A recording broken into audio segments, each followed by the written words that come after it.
Hi, everyone. Hopefully you can hear us now. If you can't hear us, try to raise the volume. I know that LinkedIn and Twitter sometimes automatically go on mute with video, so make sure that you clicked on the volume button that you'll be able to hear us. You can also comment on LinkedIn and on Twitter. I think we will be able to see your comments, so let us know about that as well. Like if there's anything, if you can't hear us, basically, then let us know. I'll give it another 10 seconds, and then we will begin.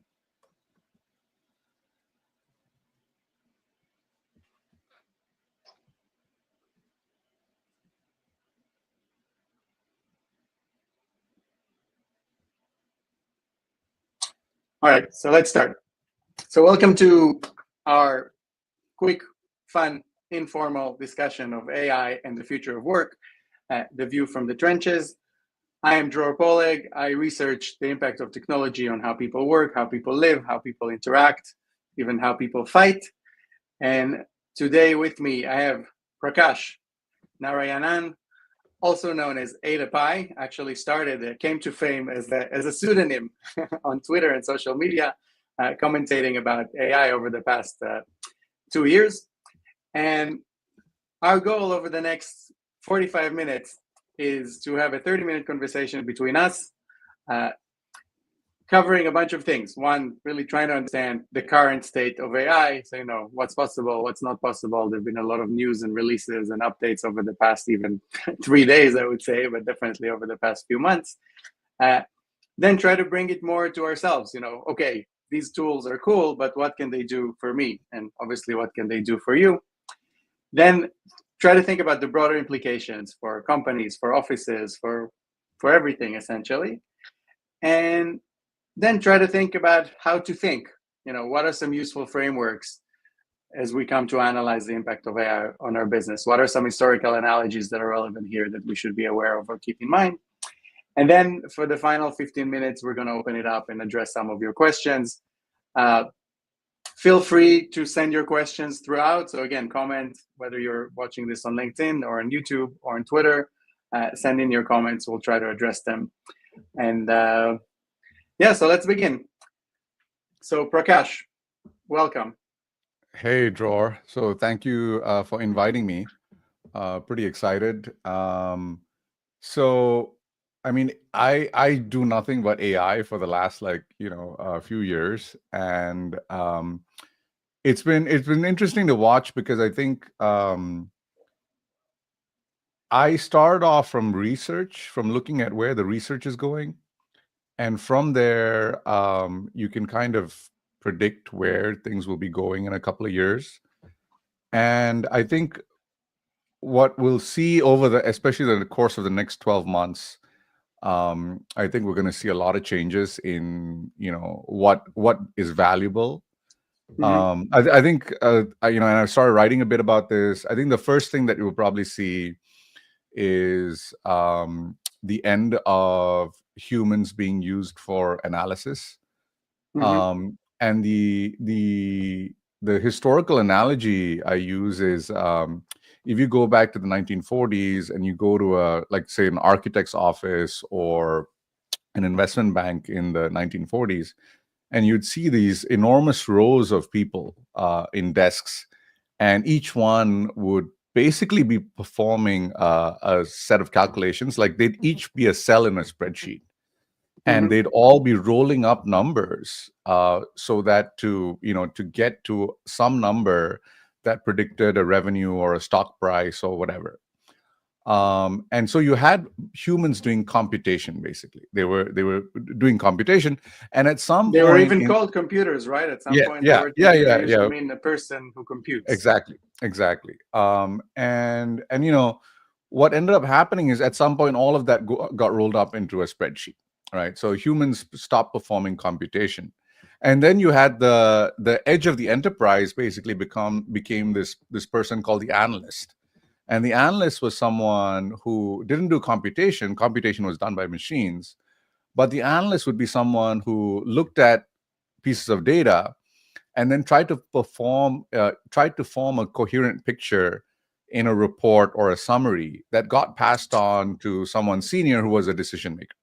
So if I try yeah, to kind of boil it down to even something more basic, we're talking initially about humans processing information to humans employing judgment and maybe storytelling as well, kind of figuring out, okay, what happened here? How do I communicate that? Yeah. Still in the past.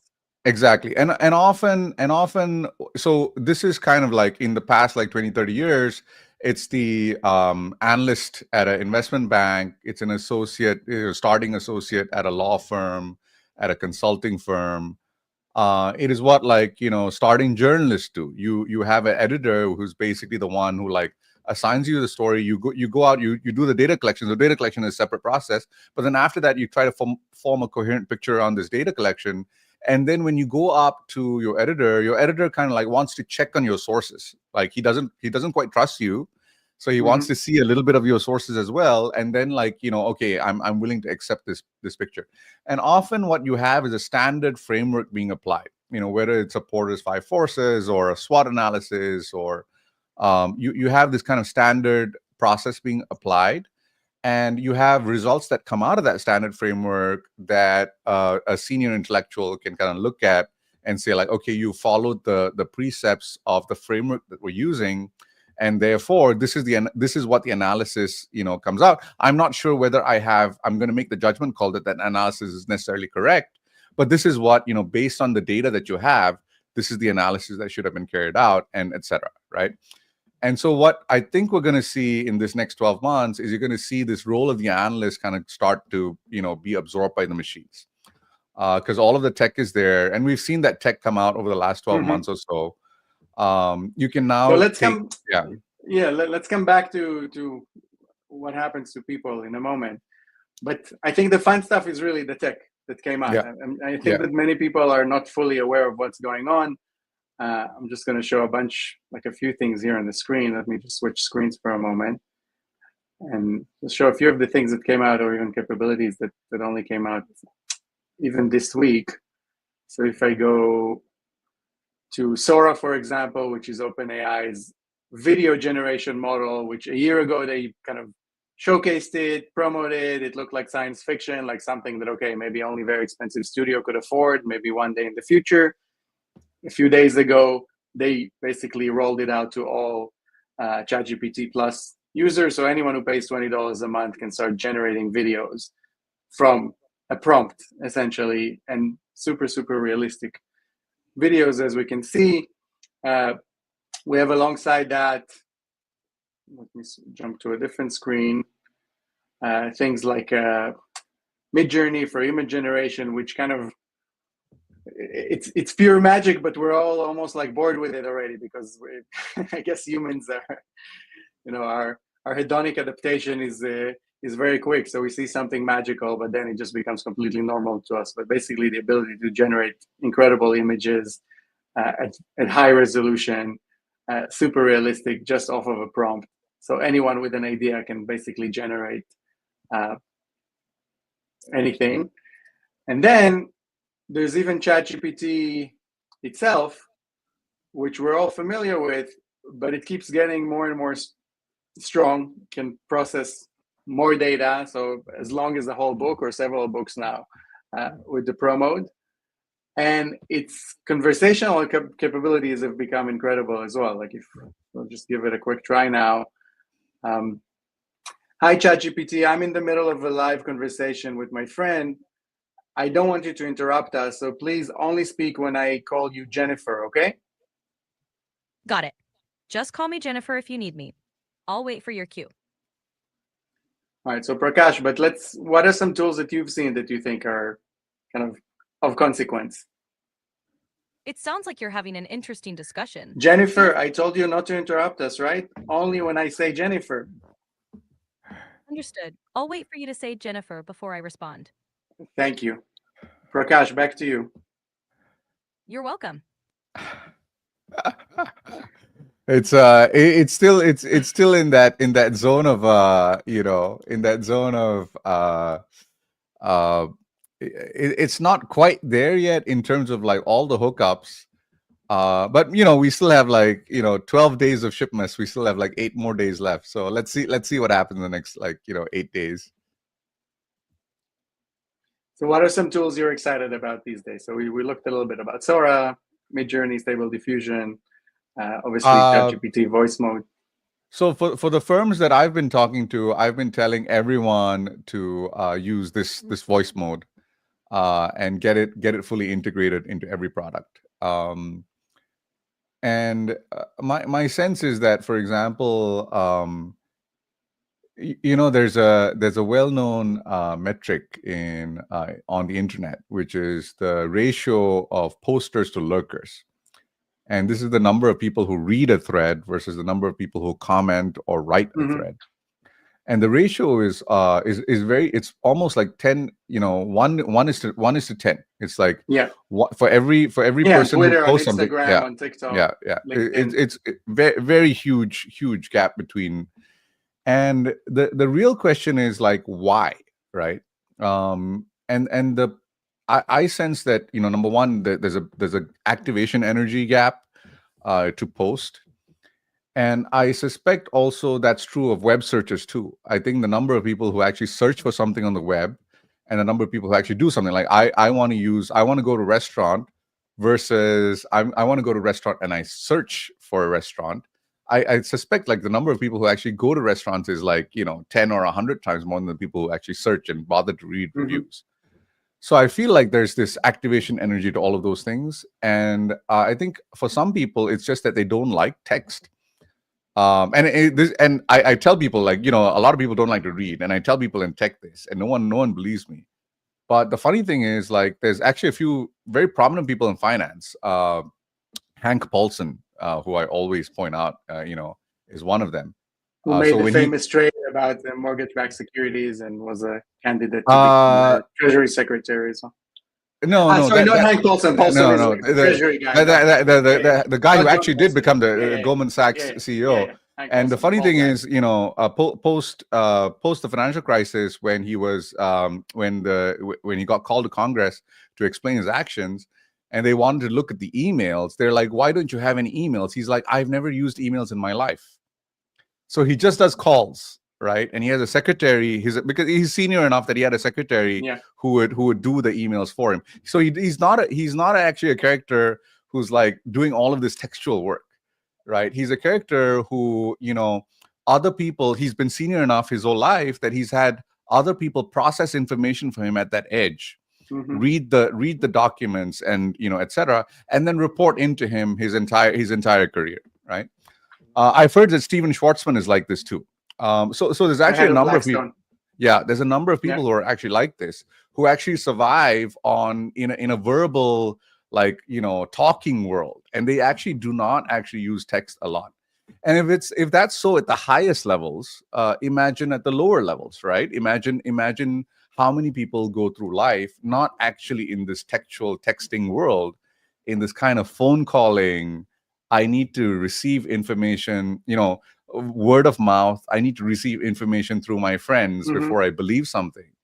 And I actually think that universe of people is actually fairly large, and they get information through diffusion from textual sources, through like intermediate layers. So essentially, AI now will empower a whole new layer of people to be much bigger than anyone else who's been active online to do a lot of stuff. Yeah, exactly. So to have a voice and to be able to actually use the internet in a way that works for them, rather than asking their spouse or their kids or whatever else. And it's so funny as a technologist to realize that there's this huge universe of people who basically the human computer interaction piece didn't work until voice mode or whatever, right? I think like we can even think of something like Instagram that kind of made it easier for many more people to post photos that look nice on the internet. Before that, there were things like Flickr. Some people who actually knew how to take photos or edit them would post photos, and everyone would be like, "Wow!" Suddenly, you unlock that from 5 million people to 3 billion people who are now kind of posting stuff about their lives. Then TikTok comes along, does the same thing with video. Anyone can edit something cool, add captions automatically. So AI will take that to the next level, but probably it will. Yeah, and we're seeing, for example, this week we're seeing the first video models where you can actually send live video. So I think Microsoft demoed Copilot Vision 2 or 3 days ago. So you'll be able to share screen with the AI and just tell it like, "Hey, what do I do?"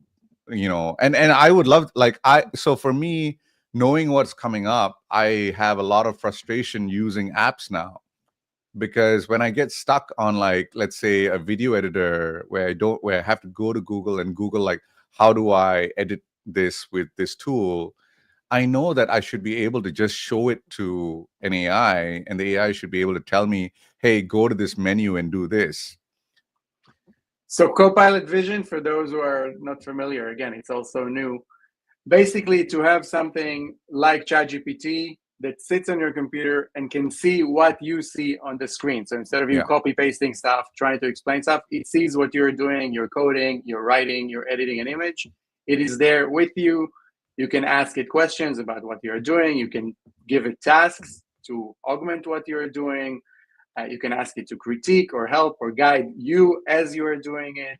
So it's kind of going from being something that is a tool to something that is like an intern to something that is a partner to something that is maybe your own kind of manager or coach that works alongside you and helps you kind of do stuff better. And I think from the use cases on the Copilot website for Microsoft, so again, it's even for consumer activity. So again, I'm looking for a place to stay. Come browse Airbnb with me. We'll look at stuff together and you'll tell me, let's say, what you think. Does this text make sense? Is this, Exactly. And you can even analyze sentiments or other things with it because it has superhuman capabilities. You can ask, does this sound like bullshit to you? What should I ask about this? What should I double check here before I sign up, etc.? Yeah. So I think these tools are going to be very powerful, and I think for businesses, which are willing to deploy a little bit earlier, I think they will have a lot of new capabilities, and that's when things start to get really interesting, because I think the whole, like, replacing like human beings is not a very interesting use case, because all you get is like maybe a 5 or 10% cost reduction. Mm-hmm. But if you can expand the capabilities of enterprises to do more, I think then you're going to see a lot of interesting things happen. So let's think a little bit about that then. So, we spoke a little bit about the individual. I feel like people are still kind of, on the one hand, are in awe of these super cool tools. Yeah. They're exciting, they're fun to play with. On the other hand, many people are still struggling to, okay, how do I translate this into, my daily life? I can talk about, what I do with it. I have Claude and ChatGPT open all day long. Most of what I do these days is write, and they're basically like my colleagues. So I bounce stuff off of them all the time. Almost every other paragraph, I send it to them. What do you think? Critique it. Does it fit the other thing that I already wrote? Does this make sense? Is this a sound argument? Did I miss anything? Uh, from what I hear from people, the main usage is actually very different for most people. And I think it's the wrong way to use these tools. Most people try to use them just to retrieve information. So a bit like you would use Google. Mm-hmm. They ask them specifically for narrow facts. And they have become much better at that. They can search the web now and go and verify things. But I would say this is not their forte. Their forte is you giving them stuff to analyze alongside you. So you give them stuff that you wrote, ask them to comment on that. Or you ask them about general concepts. You can talk about nuclear physics and it would know stuff, but if you corner it and ask for a specific fact or date or person, it might make something up because it's embarrassed, basically, that it doesn't know. So the more you corner it, the more it's likely to make a mistake. But the more you have a conceptual discussion or you analyze information that you give it, the more likely it is to do incredible things. For me, also, the scale and the speed is something amazing. I drop 50,000, 80,000 word drafts into it, things that I wrote, but that I've lost track of as well. And I ask you, do these things fit together well? I want to add a new section about this and that. Where would it fit? Am I repeating myself? Am I meandering? How would you structure it? Tell me how I structure it. Give me in bullet points what I am trying to say based on your understanding, etc., etc. What do you use it for, or how? So I use it for writing and coding. And also I've tried to I try to push the edges of its competency. And part of that is I tried basically setting up voice mode and handing it off to my kids, and that has been amazing. It is an amazing babysitter. So letting them chat with ChatGPT about. Yeah, and absolutely amazing. Primarily because, like, I think I was very surprised by the emotional context that it has. So they did my kids did this thing where the older one told it to, like, be mean like a character in Roblox. So they had a mean session, like, it was like doing like, oh, you should have, you should have, maybe you built your avatar in the dark, and then we're all Wait, like, wow. Jennifer, do you think you would be a good babysitter? I think I'd be great at entertaining kids and answering their questions. Can What do you you make a think? dinosaur sound, for example? I can't make actual sounds, but I can definitely describe an awesome dinosaur roar. Imagine a mighty Okay, but can you T-Rex. speak in a French accent then? We need it to be fun. Mais oui, I can speak in a French accent if you wish. Does this sound fun to you? It's pretty fun. Can you make it sound like a French dinosaur, maybe? A French dinosaur might say, "Wow, mon ami." How's that for a prehistoric twist? That's pretty cute. So I can leave my kids with you. Like, I'll be home. They're not. I'm not gonna set anything on fire. But like, Can you entertain them for like 20 minutes when I go cook something for dinner? I'd be happy to keep them entertained with fun stories and games. You can count on me to keep them engaged while you cook. Sounds good. Can you teach them like math or coding or? Absolutely. I can help explain math concepts or share fun facts about All right, coding. Jennifer. I'll follow up after the show. It sounds like you can really help me with my life. I'm here whenever you need me. Just let me know how I can.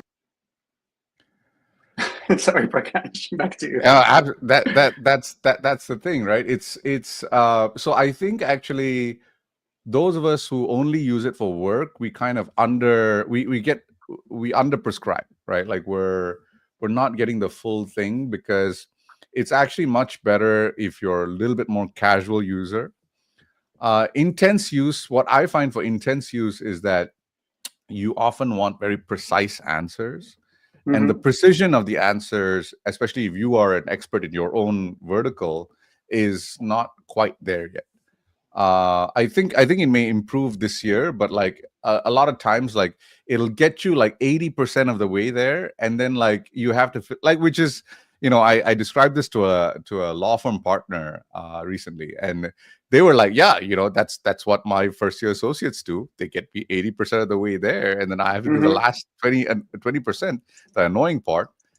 And they were like, this is exactly how much effort I need to put into the work of a first year associate in order for it to be deliverable to client. So I think like junior associates are going to be very affected, so etc. Yeah, and I'm just sharing here Perplexity, which both of us use as well, which is a Yeah. little more geared towards answering those specific questions, showing you its sources, but it still requires you. I mean, I don't trust it to, I wouldn't take the answer and run away with it. Like, I would still verify what it does, but it still saves a lot of time.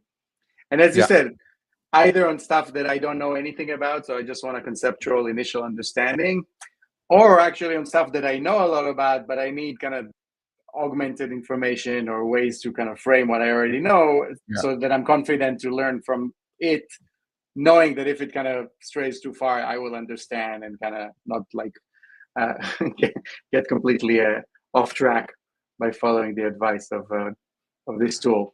So let's think a little bit about more back to the organizational stuff. I'll just remind all our audience, if you have any questions, we're going to open it up in a few minutes. So drop them in the comments. If you're on LinkedIn, we see it directly. On YouTube, we also see it directly. On Twitter, I don't think we see it directly here, but I'll go and check and see if you dropped any questions there. So drop us any questions you want us to answer. So Prakash, you started with this discussion of the Excel sheet. The office is kind of a computing machine, but made of human cells that kind of take bits of information, manipulate it in some manner, move it along to the next person all the way up or down. So how do you see firms changing? or offices, or the labor market as a whole. Let's think 5 years ahead. I mean, not too far, but far enough, for things to matter. So I have been thinking about what doesn't change, right? Because I think a lot of things will change, and I think like we will never assign liability to an AI, and so any liability, any action where you're going to have a profit and loss, and you need a decision made, you're gonna have a human accepting liability and accepting responsibility, accepting credit for making that decision. And a lot of times, like for example, I use a Tesla stock. Tesla just made a all-time high today, right? And I use this Tesla stock example. Congrats to those who celebrate. Yeah. I celebrate Tesla Day, right? So and so the funny thing is, like, about three months ago, I posted, hey, you guys should do a high leverage trade. Like, what is the highest leverage trade you can do at Tesla? And the thing is, at that point, like, as a let's say an individual investor, that price of Tesla at that particular point in time is the sum of compute of all the computers in the world, and Renaissance Capital and Blackstone and all of their computers computing at the same time. That price is the best price. The best indicator of the future value of Tesla 3 months ago was that price, something like $250 a share. And then you had the election happen, et cetera, and and today's Tesla is at, like, I think, like 410. And so the thing is, like, 3 months ago, it's possible for a bunch of individual investors to say, like, this is the best price that you have, the best indicator of all of the compute in the world working on predicting Tesla's future growth is like 250. That because Tesla's future is contingent on autonomous self-driving capabilities, based more or less purely on software rather than proprietary hardware, which is the approach. Whatever it is, that was the best indicator. And at that point, like, a bunch of individual investors did go and invest, et cetera, and you've had this 70% pickup in the price. And so you have to say that even if you had all of this AI stuff, at the end of the day, you still have that one number, and you still have a bunch of people who are going to have a better sense of risk taking in being able to say, like, look, I'm going to make bets that it's going to go up much higher. And, and then you have this outcome being delivered over the course of 3 months. Yeah. I'm just dropping in some comments from the floor just to kind of make it interesting for people. I think Rob points out that we have now insurance claims that are being rejected or approved without human intervention. And when you spoke, what's even more ironic, on the battlefield, we already have loitering munitions making decisions on how to kill people. But to make financial decisions, it's actually more heavily regulated. And we need a human to make a decision. It's kind of a sad commentary on our world. But I'll say on the human decision making on financial. So I don't know if you remember this, but back in post 2008, post the financial crisis, when they went to investigate what happened, etc., they found out that, like, for a lot of banks, you'd have one person sitting in Nebraska or Wisconsin, whatever, signing all the mortgage loans for the entire bank. So one person, and they have to go in front of a court and judge and say that they had individual personal knowledge of every single mortgage. And this guy, middle manager, would be signing, like, and basically perjuring himself every single time he signs it. Perjury, right? Yeah. And the government didn't prosecute. Obviously, like, the courts kind of, like, came to a decision, like, let's not. And they actually held the mortgages in good standing. Like, Obama had to pass a law or something, and they kind of held the mortgages in good, even though basically every mortgage could have been invalidated by a court, right? And so this is the kind of, like, basically human judgment is not it's not human judgment was not being used. And I like to use another example, which is like, okay, you're the head of a bank, and now you have a bank manager, and the bank manager is supposed to make these business decisions based on, you have a regression model running internally, and et cetera, and they're supposed to approve or not approve loans based on these regression models. And the bank manager kind of comes and tells you, hey, I know this guy personally. That's why I put in money with him. Like, and you're like, dude, you're fired, right? Like, I don't care. Like, you went outside of the regression model limits, So in You're a way, fine. we try to train humans over the past few decades to behave like machines, not to Exactly. employ Exact. judgment, not to have Exact. intuition, not to tap Exact. into those things that cannot be Exact. quantified and fed Exactly. into the Exactly. model anyway. This is a direct contravention of maybe what the U.S. banking system was like, about 100 years ago, when the bank managers were actually supposed to know their communities and kind of make decisions My about who word to is lend. my bond, right? Exactly. Even Exactly. before that. And it's a complete 180-degree reversal, because we don't trust those middle managers who are running bank branches to make credit decisions anymore. We use regression models and credit models and z-scores and all of this math that we created, and we say, like, look, you're not supposed to. You have maybe like a 1% variance. Anything outside that 1% variance, you're like, look, dude. And then if the guy comes and tell you, like, I knew him personally, that's why gave him the mortgage, like, you're fired. You're absolutely fired. Conflict of interest, right? I think it's getting, because I still want to cover a couple more topics, but everything you're saying to me leads to kind of this thing. Actually, I've been thinking about it for a while now across several domains. We had an era that was relatively personalized, particularly when we talk about things like trust and service. People worked one-on-one, people worked with people that they knew, people worked in their own community. Then we went to an age of, let's call it an age of scale, right? Like the industrial age. Everyone could have access to more stuff, but we lost something along the way. And it started with like actual industrial things, again, the automobiles, the soap bars, etc. But then it came to the office, let's say from 1945 to 1980, 1990, really scaling up all of these office and all, again, like banking, consulting, mortgages, etc. What artificial intelligence seems to promise is this notion of personalization at scale. Even on the battlefield, I know now people are talking about these weapons of precise mass. So they have the mass of something that you can, throw it over a whole area, but the preciseness that it still can kind of make decisions one by one, look at someone's eyes and decide whether they have to die or not. And I find it like a really useful way of thinking about it, kind of bringing that weapons of precise mass into every industry and trying to think, what does that mean when I can deploy something at scale, but also something that is able to make individual decisions within that scale at the super granular level, to kind of to analyze 1 million mortgages in 5 minutes, but to actually read each one of them, not just to tell the judge that you read them. Do you have any takes on what that actually means for employment, for corporate structure, for who gets more power, less power, more money, less money? I think like organizations will have to be. It's going to be a challenge. I think it's going to be a challenge primarily because 20th century institutions were built on this idea of these like big like regression type model, like formulas. That's how we measure insurance. That's how and then the government. We assume a normal distribution of things. Basically. And then the government kind of came in and said, like, hey, you can't use some factors like for credit scoring, for example, or redlining mortgages, or etc. You can't use certain data factors. You can't use those, right? And it's really funny if you go to like a credit scoring company like Fair Isaac or whatever, FICO, and you read through how they actually build their machine learning models now, they will tell you they try to replicate the redlining using legal ways. Basically, they're like, we'll try and get you to the same. So they basically they profile people and make assumptions based on all sorts of things that generally we don't like. But then they try. And then the government kind of comes in and says, like, okay, this is allowed, that's not allowed, and then they come to a model. The model tries to replicate the existing, like, because you still have that group of credit people who perhaps are not great credits.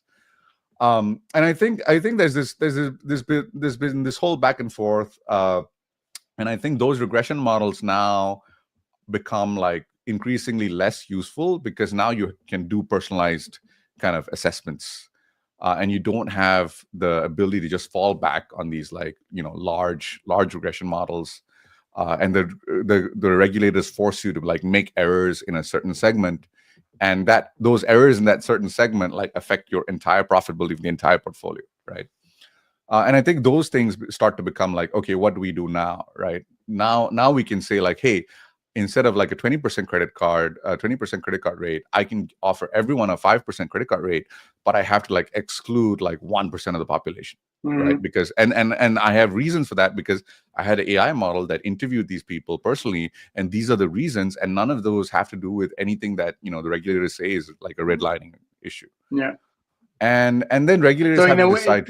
it's intensifying some of the social problems we've had over the last 30, 40 years. So that, like, more inequality, a more rational world, which means more good stuff for most people, but some people really cannot be served by the system. And some of the stuff that Obama even tried to solve with Obamacare, to kind of say, okay, the insurance companies do a great job, but they don't cover 40 million people that they just don't want to cover. How do we bring those people into the fold? So these are, and I think these are discussions that we should have, right? Like these are fair discussions to have.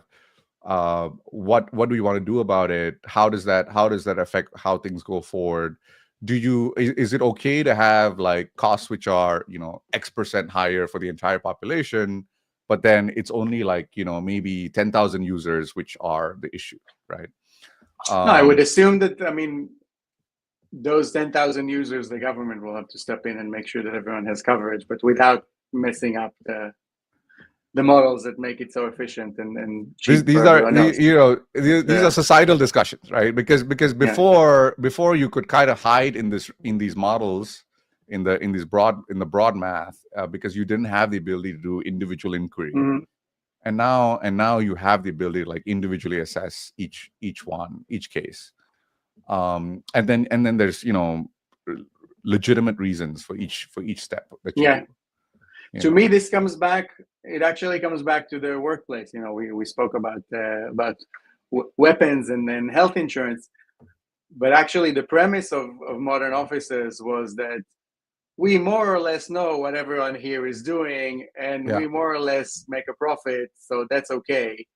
But now, if we have the ability to actually measure and understand in a granular manner what every person actually does, and when on the other side, technology enables the individual to be 10 times, 100 times, 1,000 times more productive than a person who has exactly the same qualifications and sits next to them at the office, then suddenly you probably see companies employing fewer people, paying more for them, having higher churn because they are constantly looking for those potential superstars.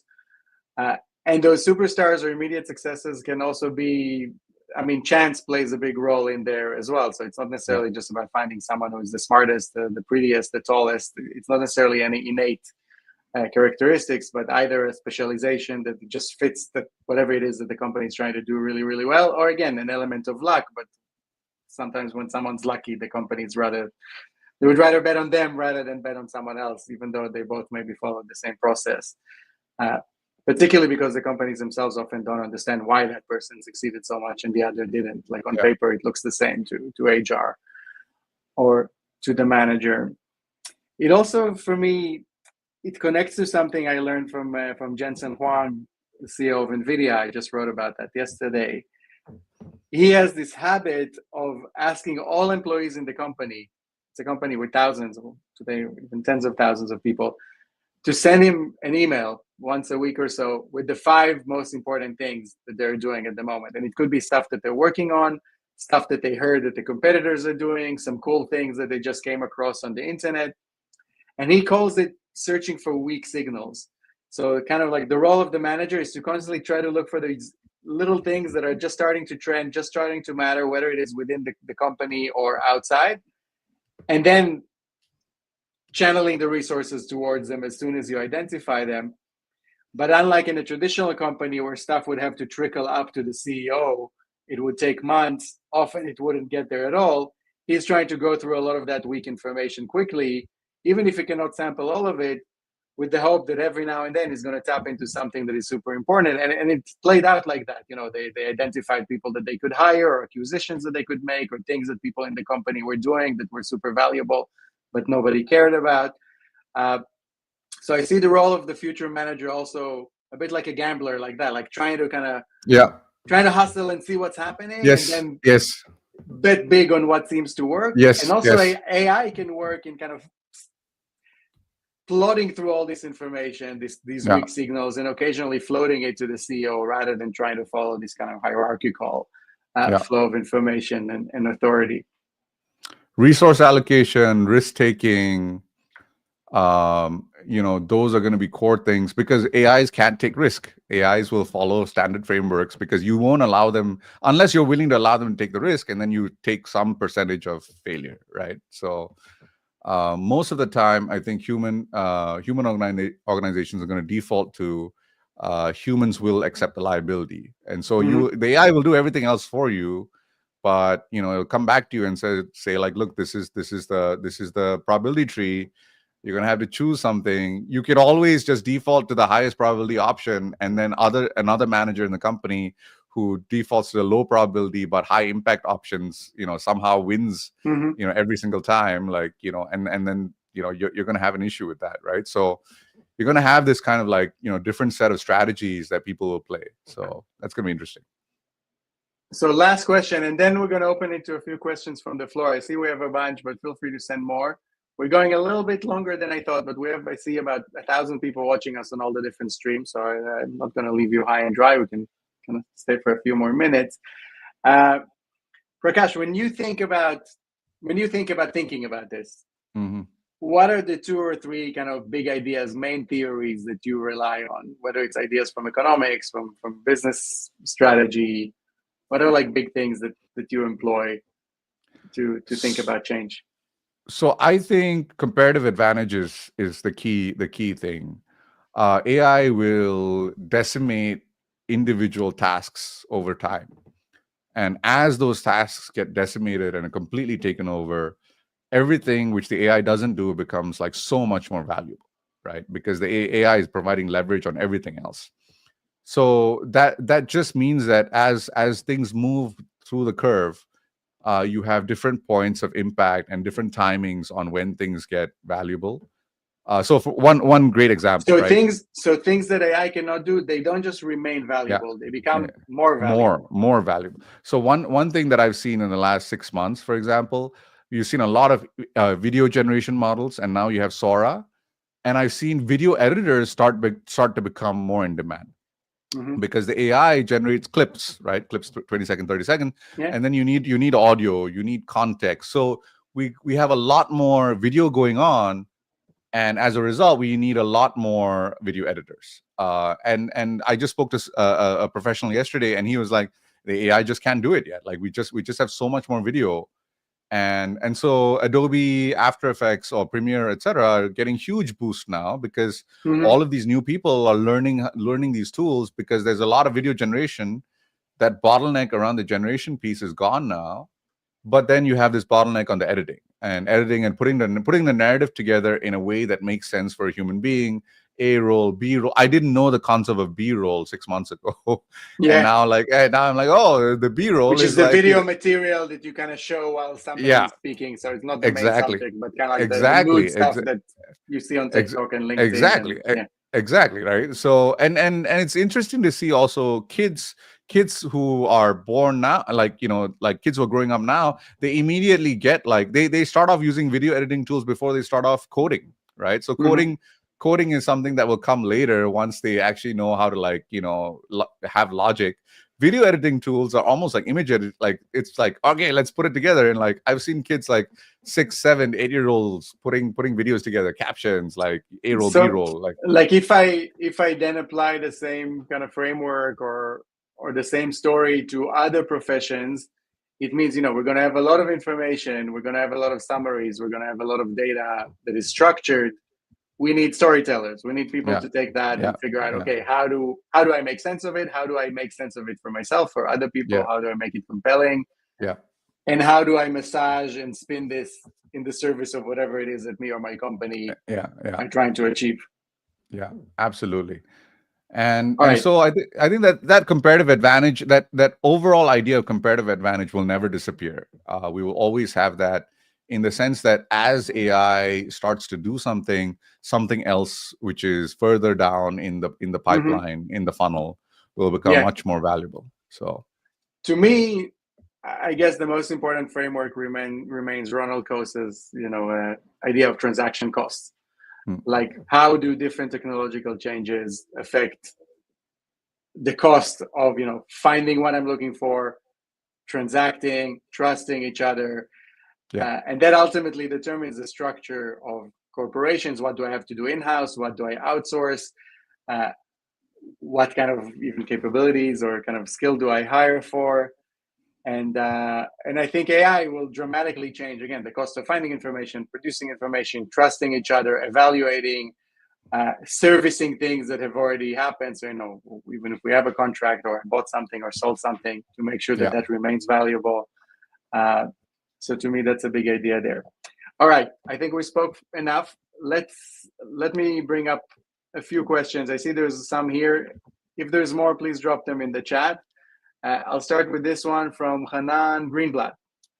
So what is the future of AI productivity trackers within companies? Will there be a limit, or is it a limit at all? Sorry, it's a little small for me. Okay, so basically, will it be limited, regulated, etc.? I can take this one with all my thinking about the workplace. I think that at the moment there's already a backlash against tracking people, but I think the backlash works only because the tracking is quite explicit. Again, you have these kind of software on people's computers that kind of count how their clicks on the keyboard or whether they're looking at the camera. So for now, the backlash works and it will kind of push it back. But I think ultimately AI is so good at converting unstructured data of any kind into something structured and measurable that it's going to measure us whether we like it or not, and companies will have access to that information, even if they don't do it directly. So I think that the direct explicit tracking will diminish maybe, or the pushback will work against it, but ultimately our bosses will be in a position to know much more about what we contribute than they ever did. I think on the other hand, it's like an arms race. We as individuals will have many cool new ways to fool our bosses and cheat them and pretend that we're doing certain things or that we've been to different places. So I see it as an evolving arms race. Let's see, there's another question here. There's a bunch. Let me try to choose. All right, this one's from Gil. Maybe I'll send this one to you, Prakash. So there are various tiers of licenses using text-based tools like ChatGPT or Claude or image generation. Is it worth the cost of upgrade? So I think you should wait until next week. We still have 8 more days of ChatGPT releases. My expectation is that you will be able to get full video share with ChatGPT 24 hours. And that is worth a pro plan. You could imagine wearing a pair of Ray-Ban Meta glasses, having full video streaming, and having kind of passive search in the background, and just as you walk, you walk into the kitchen like, hey, I want to do a recipe, blah blah blah, and like it, take a look at the fridge, and it creates a recipe for you from what is in the fridge, without you needing to type in anything. Like there's a lot of like magical Why potential. can't it make the food already on its own and say yeah, exactly, right. So I think there's a lot of magical potential there, where it can work already. It's there, but you need like a lot more like bandwidth. You need basically 24 hours the ability to stream. And I think we're almost there. So it's really a cost issue right now. I think Gemini Flash is demoing something today. I would say, people ask me, should I spend $200 on the new ChatGPT Pro? And to me, the question is not, is AI worth $200? Is like, what can you do with an AI that is worth $200? Something that has such reasoning capabilities, can process so much information so quickly. I know that when Claude offers a pro version, I would pay $200 for it happily. I like to work with Claude a little more than with ChatGPT, just because it's better at writing, and frankly, it has better bedside manner. It just talks to me nicer. It gives me feedback in a way that makes me feel good, and it helps me. ChatGPT is a little too computery and kind of rational and cuts to the chase a little too quickly for me. But yeah, I'd say the question is to us. We have I mean, I can imagine a world very soon where people pay $2,000 a month for these type of helpers, and even more, because again, the bandwidth and stuff that you could do with it would be Yeah, worthwhile. I think right now it probably doesn't make sense for most people. But I don't know. I think like 8 more days of releases, and then we'll see. Then we'll Yeah, then we'll but the know. homework for our audience is to go and figure out at least the $20 version, Yeah, pay for it, play with it, figure out what it can do for you, because it can definitely do a lot for you. Then yeah, when you exhaust that, get to the 200. yeah. Another question, this one specifically for Prakash. Why don't any of these IDE, so development environment, basically the coding environment, AI tools, have an expert on demand that non-coders who are building their own tools can connect to? Actually, I mean, people use ChatGPT and Claude to build apps from scratch. So, yeah, but I don't know. What do you see, Prakash? I think the mentality for AI firms is to figure out how to cut out the human in the loop. And so having the expert on demand is an anti-pattern. And once you get stuck in the anti-pattern, you may have a product that a lot of people buy, but then you don't have a development process that works because you can always fall back on the expert on demand. So cutting out that expert on demand is kind of a burn the ships, like your AI tool has to work kind of strategic move. And that's why all the AI firms will never do the expert on demand. They will never do it. So Interesting. Let me grab another question here. Maybe we'll do this one and then another more. So if anyone has like a killer question, do share it in the comments and we'll pick it up last. Chris White question, with the workplace disrupted massively and CEOs definitely wanting their people back in the office in a big way, how could AI make the workplace and real estate in general more agile? Ooh, small question, right? I think I would say when it comes to the physical world, obviously real estate is part of it. The main promise of AI, as I see it, is that ability to convert unstructured information into structured information. So if today we measure card swipes or we interview people about, whether they're happy at work or whether they felt productive today, we now already have the ability to basically convert anything that happens within a building into tangible, actionable insights. So understanding what are people exactly doing, what makes them happy, what kind of literal spring in their step do they have at what times of the day when they speak to this person or that one? Do their eyes sparkle when they look in this direction or that direction? When do they seem most energized? How tense they are or not? So we really gain an ability to understand in the most granular way possible that relationship between space and the human being, and then tie that also into productivity. Okay, what did people actually do today? How did they feel? Where were they sitting? Who were they talking to? What did they hold in their hand when they did that? Which opens incredible possibilities. It was always funny where, you go to every website and the website with the cookies and everything else knows so much about you, but you go to an actual building and you sit in front of someone and they know almost nothing about you. I think that's going to flip on its head now.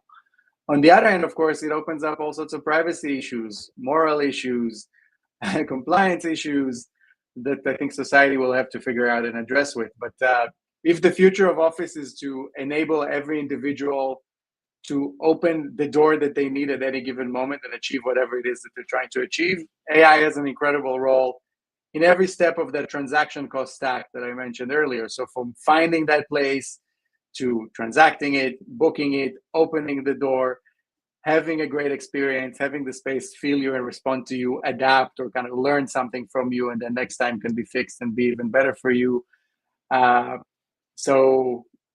And again, even interacting with you, again, speaking with you, seeing you, allowing you to see stuff.